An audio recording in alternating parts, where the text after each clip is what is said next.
Yeah, hi. I made some videos about Pete, and I was writing before about some stuff. And once I had, I was thinking about how peat got created, because peat is also known as tar. It is an accumulation of vegetation, partially decayed vegetation or organic matter. If you go a little bit more down, I was thinking that could it has been possible that it got created in this kind of event,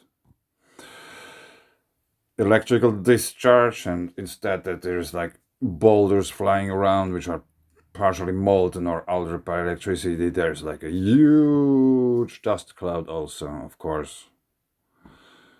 Let's paint the green dust cloud here, like dust everywhere, blowing everywhere and stuff, and all the forest, you know, that's forest here in the picture. This goes up in one cloud and flies away and gets altered by while flying through the air, partially burned, partially altered by electricity. And the shock wave was the thing which pulverized the whole biomass in the first place. So first they got pulverized, and then while flying through the air, they got electrically altered, and this kind. That's what I thought, how peat was created. So back to the article. Wikipedia, they still keep stuff up. I can go to read. Yeah, partially decayed vegetation or organic matter. So plants and animals. Let's go a little bit down how it got made. Somewhere here I found something interesting. Peat can store nutrients although it's not fertile itself. It is polyelectrolytic with a high ion exchange capacity due its oxidized lining, which probably indicates this material got once electrically altered.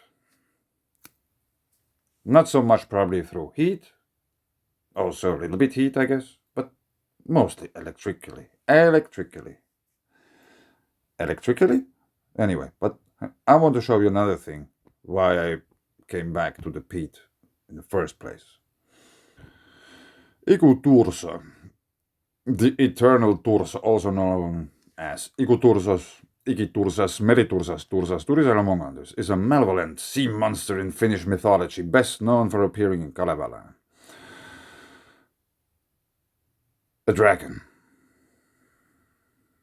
His appearance remains unclear, but it is described with several epithets: Parttalainen, the one who lives on the brink, or alternatively the bearded one. Tuonen härkä, the ox of Tuoni, death. There's a bull also in Finnish mythology, just saying.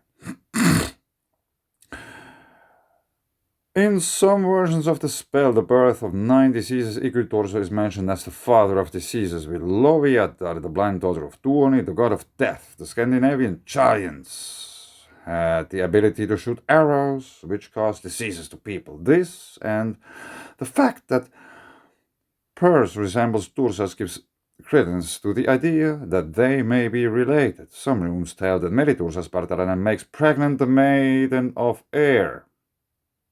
Heavy air. She later gave birth to Wainamoinen, which would make him a truly primeval creature. On the other hand, he also is mentioned as the son of Ægir, a name usually assigned to the god of sky. In the Kalevala, he is mentioned several times in Finnish national epic The Kalevala. In the second cantos, he rises from the sea and burns a stack of hay. Later, a giant oak grows from the ashes. The tree grows so large that it hides the sun and the moon, and it's cut down. So, from the ocean rose a giant, mighty Tursas, tall and hardy, pressed compactly all the grasses that the maidens had been raking, when a fire within them kindles, and the flames shot up to heaven, till the windows burned to ashes, only ashes now remaining. of the grasses raked together. So, can we zoom in here?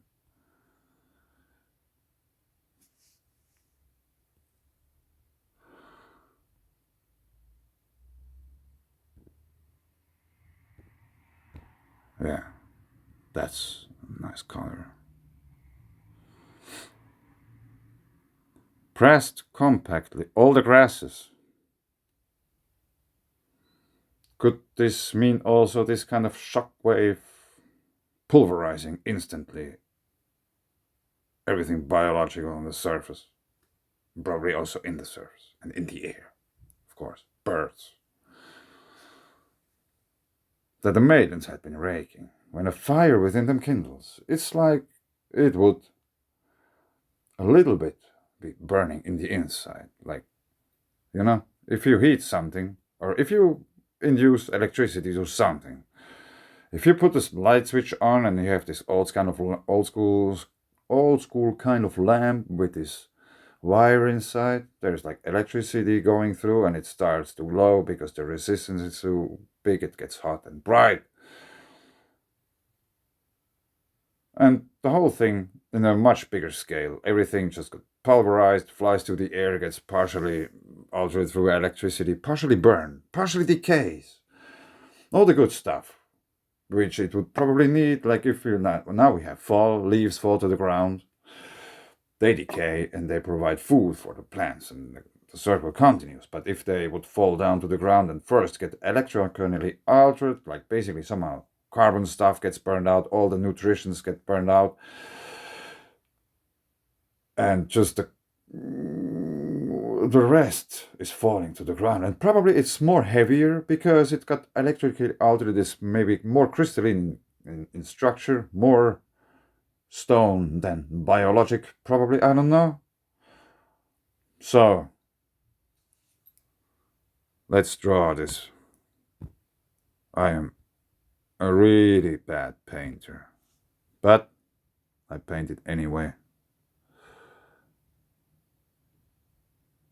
A tree, really nice tree.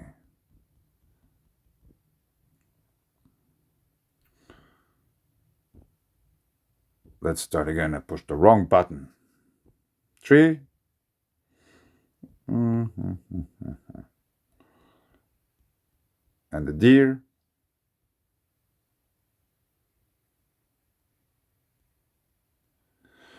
And then we change the color. Shockwave. Afterwards, the deer and the tree look like this.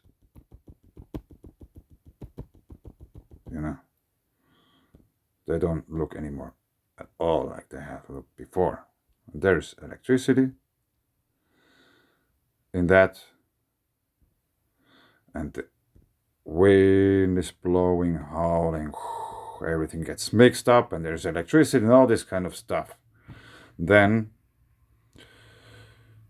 we have the landscape, goes like that. Wind blows from here, and our